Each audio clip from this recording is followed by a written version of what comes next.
of course, hindi naman natin ipinagkakaila na you're on the side of the lender. That's totally, sabihin na natin, cannot be denied. Pero how will you be able to protect, of course, yung lender since you're catering for the lender? Anybody?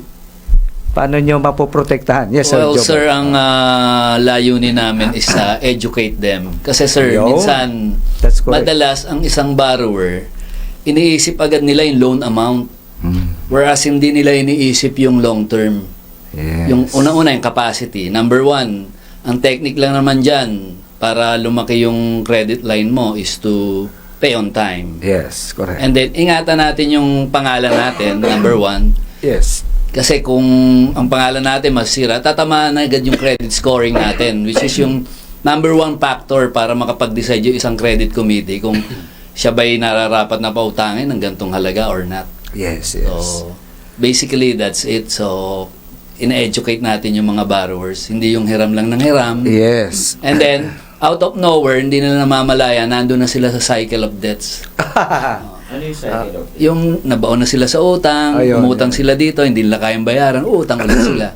So, yun yung, bayaran nila. yes, yun po Yes. yung, opo, tama po, opo. In short, you try to mold and condition them to be self-reliant. Ibig Yes, sabihin parang uutang ka hindi sa pambili mo ng bahay Opo. para pagandahin mo yon, uutang ka para ano mo to, i-revolve mo. Yes, i-invest mo. For business, it's For a business tool, or for, it's a tool. yes, it's a tool. Yes, it's a yes. tool.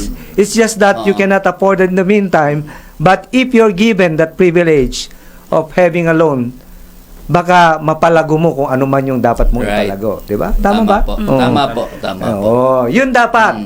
And I hope, syempre, lahat naman tayo ngayon, we know for a fact that sabihin natin, ang pag-uutang dapat hindi yung umutang ka lang just for to uplift or embellish yourself as a person. Yes, sir. Tama Oo. po. Opo. Of course, you have to embellish not yourself but the business, the endeavors that you will like to do. Tama ba? It's like a necessity and want, sir. Yes. You treat the borrowings like a necessity na gagamitin mo siya para maging mapalaki yung negosyo mo. Not yung uutang ka para lang bibili ka lang ng mga wants mo. And that's, Wala namang masama kung bibili ka ng wants mo, kaya lang the longer na lagi mong ginagawa yon, hindi mo namamalayan, nandun ka na sa cycle of bad debts. Yes, So, yes, tatamaan bad yung debts. credit scoring mo. Correct. When you say tataman yung credit scoring mo, you're not only affected, hindi lang sa Forbes, everybody. Kasi parang ano yan eh, parang news yan eh, na flood control o lahat na. Nationwide na yan, di ba? Parang ganun, pandemic na. Hingi lang ako ng advice ko yan. Sige, sige, So, kuya. isasabi nyo, yung uutang ka para sa business, syempre, uutang ka para, dapat yung paggagastusan mo, siya yung magbabayad ng utang mo. Correct. Pero so, kailan yung advisable na bumili ka ng bahay kung utang ka para sa bahay? Ayun, anybody Kasi can kung answer. laging ganun, syempre, eventually, kailangan mo rin ng sariling bahay. Anong estado mo sa buhay bago ka magandang umutang para Sir, sa sariling Sir Noel. bahay? Good evening, sir. To answer that question, definitely kasi ang pagbili kasi talaga ng bahay is something personal. But for me, siguro, if we will think like a businessman, before you buy a house, dapat yung binili mong bahay bago mo sa tiran, pinagkakitaan mo na. Yes, yes. And then yung kinita mo is yun yung bibili mo para sa personal mong bahay. Pero normally, syempre, bilang tao, ang pinakamaganda, siguro ang pinaka-advice ko lang na masasabi ko is number one, sa sarili ko, I'll buy a house kapag kaya kong magbayad. Yun, that's correct. Very good. May So, advice ka bang na percentage ng kita mo? Parang yung monthly mo is 20%, kaya mo bayaran yung pambahay mo, parang ganun. O wala naman ganun. Siguro having to compute that is, number one, we have to consider yung amount ng bahay.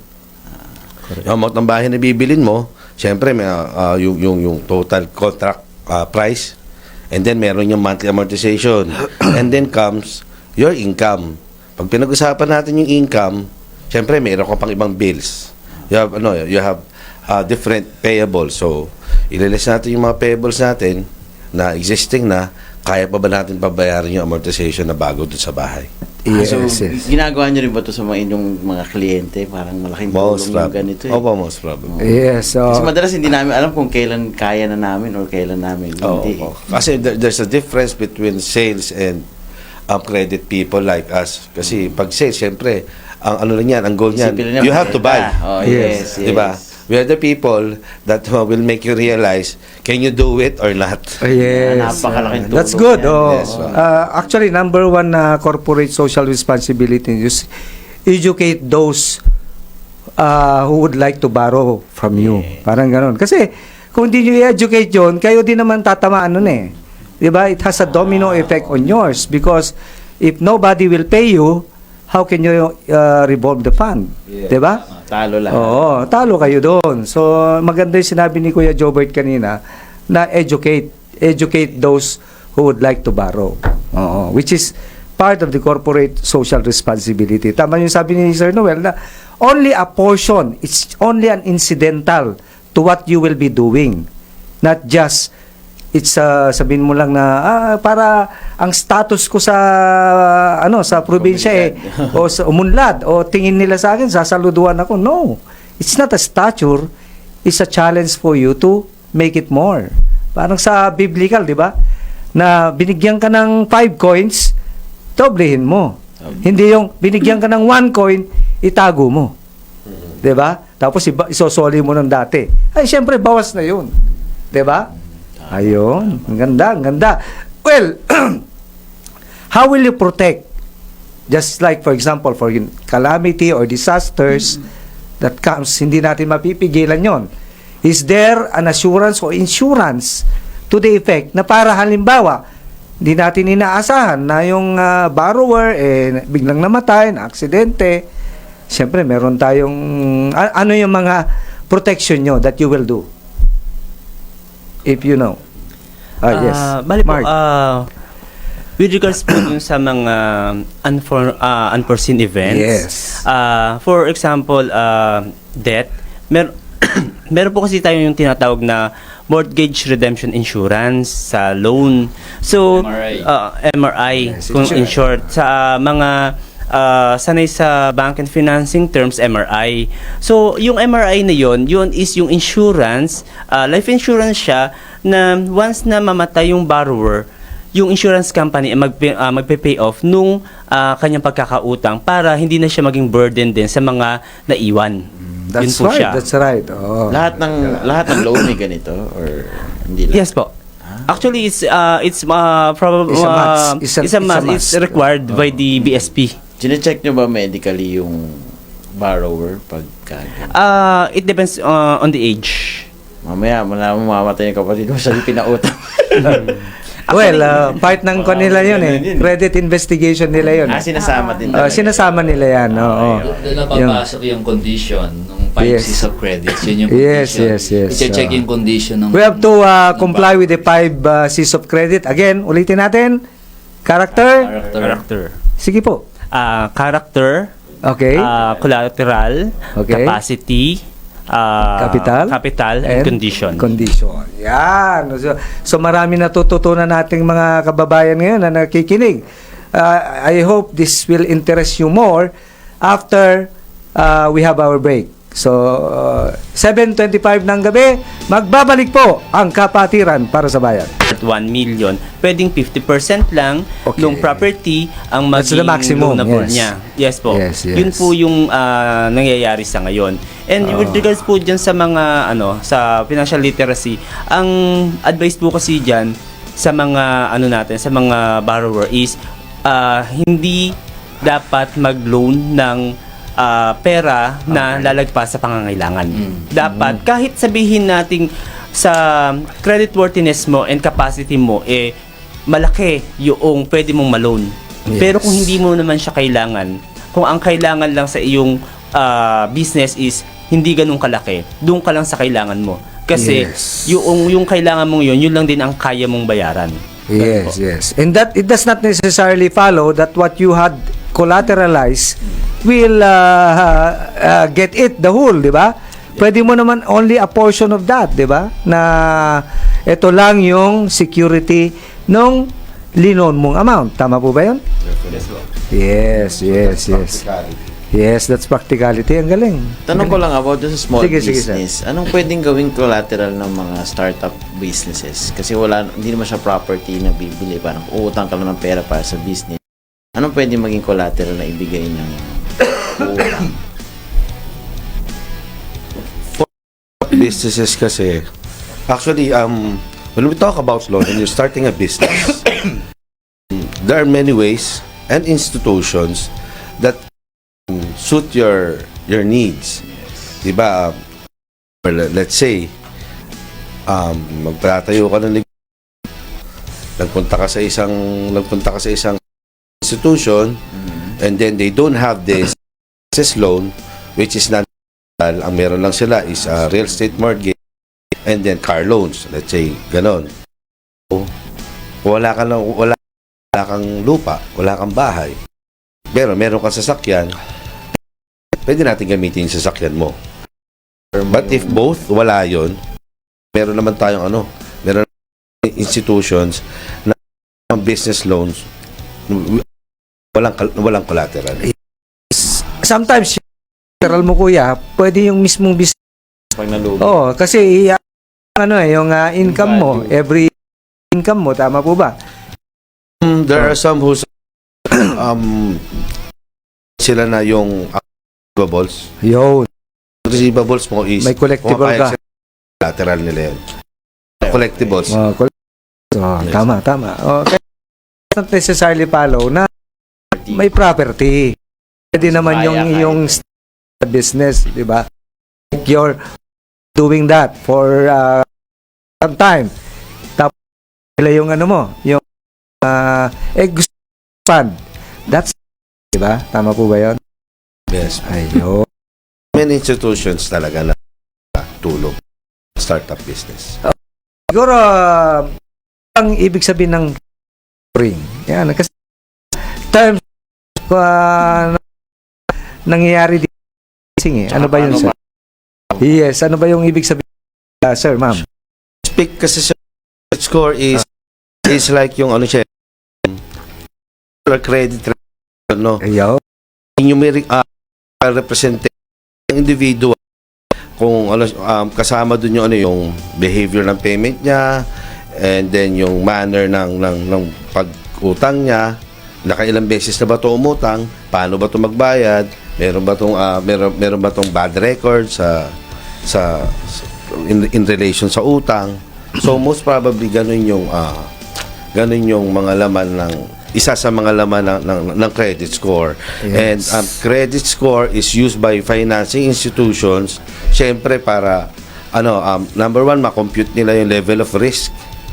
Yes. And then when we talk naman about approval, of course kapag mababa yung credit score mo, you don't have a good standing, there's this small chance lang na talagang ma-approve yung loan mo. Pero pag mataas naman yung credit score mo, is letter A, malaking chance na ma-approve yung loan mo.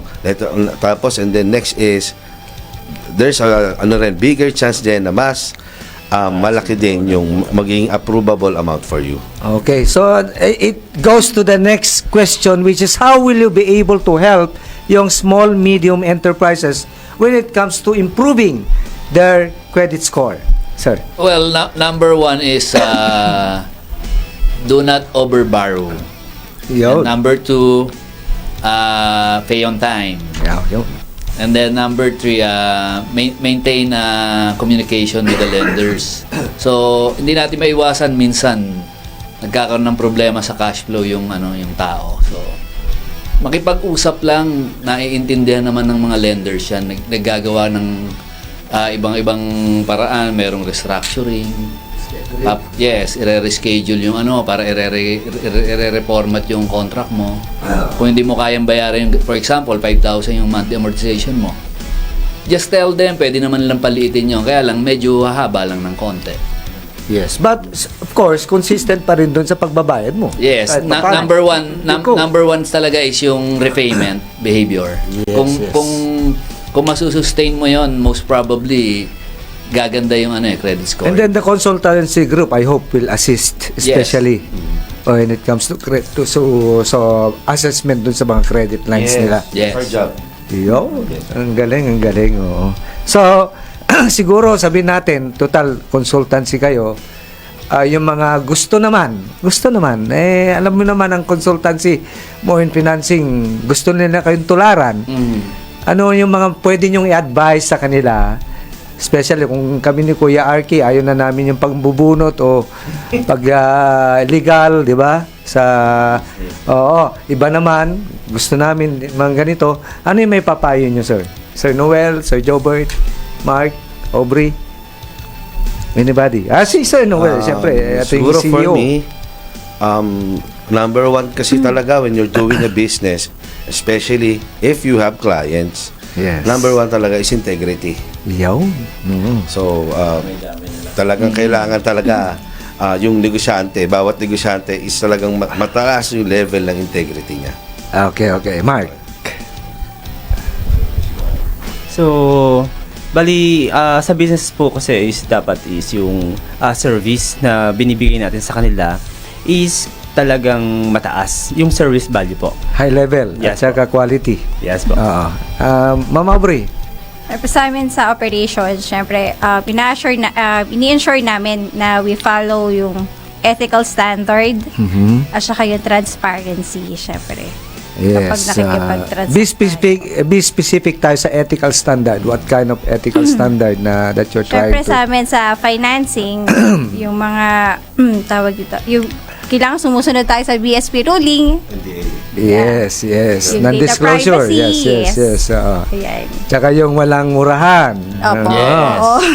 Oo. Actually, ako yung nag-spearhead niyan eh. Hindi ko na lang sasabihin kung anong financing company yan.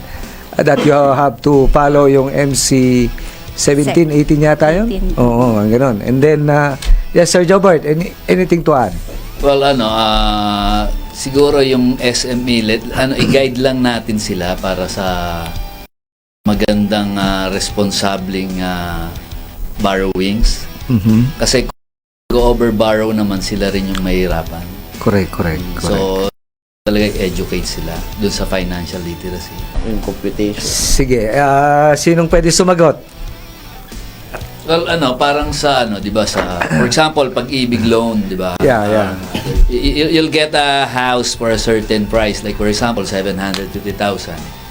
Kung babayaran mo siya in 5 years, ang laki ng, ng monthly mo. Whereas kung kukunin mo siya ng 25 years, yung 5,200, hindi ka masasaktan doon.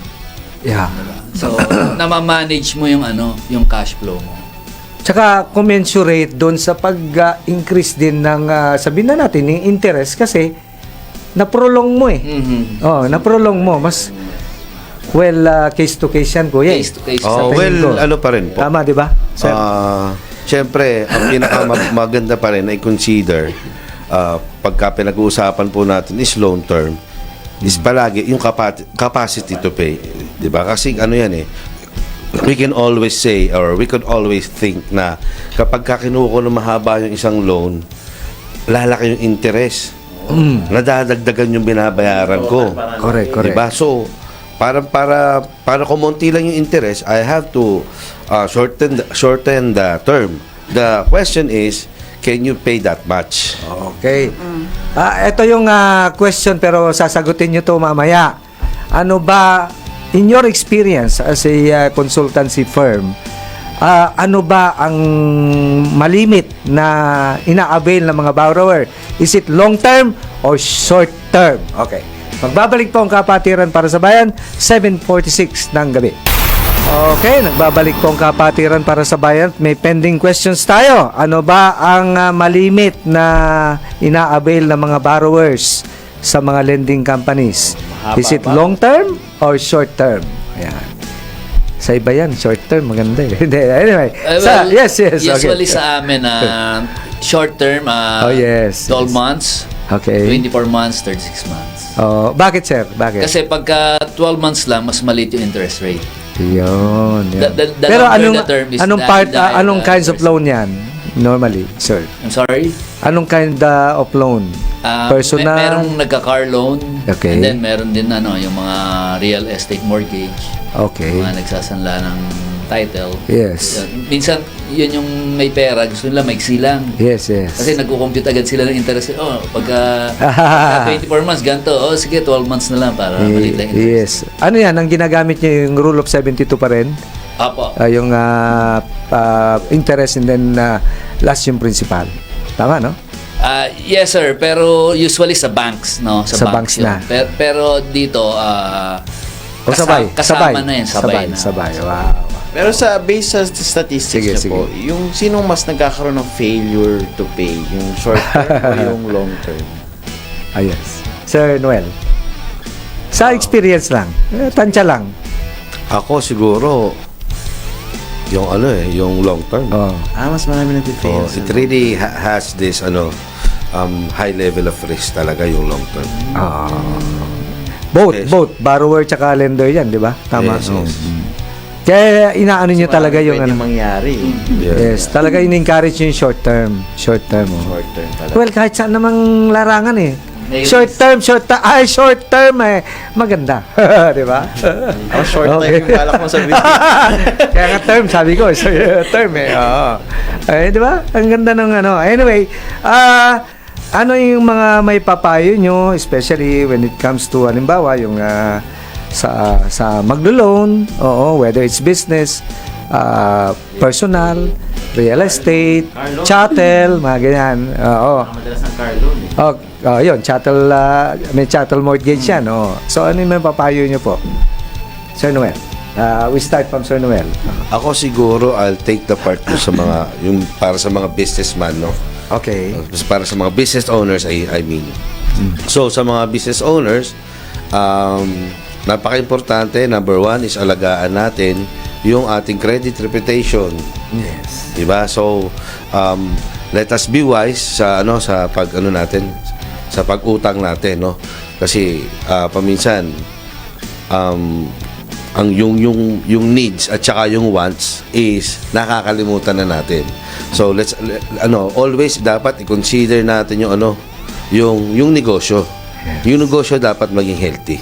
Para maging healthy yung negosyo, kailangan natin palagi ng fund. So, para magkaroon tayo ng fund, ingatan natin ang ating credit reputation. Okay. Sir Mike. Sa akin po, advice ko sa mga businessman is, lalo na yung mga startup, huwag sila matakot sa loan. Kasi, lahat naman kasi ng mga lumalagong business is, lahat yan may loan.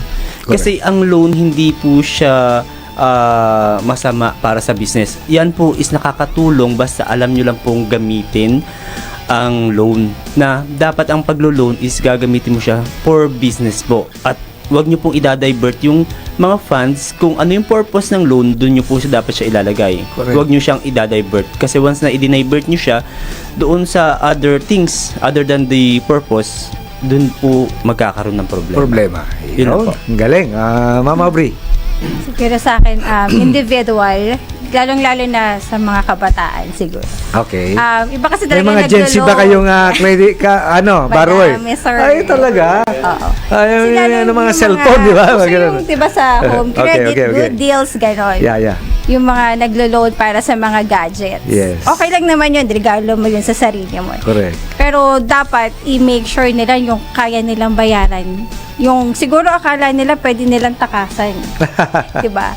Pero kunyari yung pangalan mo ando doon hahabulin ka niyan. Siguro Correct. makakatago ka ng ilang years. Yes. Pero pagtanda mo, pag naisipan mo na gusto mo na magbahay, yung gano'n, makikita yun, meron Correct, tayong correct. NFIS eh. Yes, Diba? yes.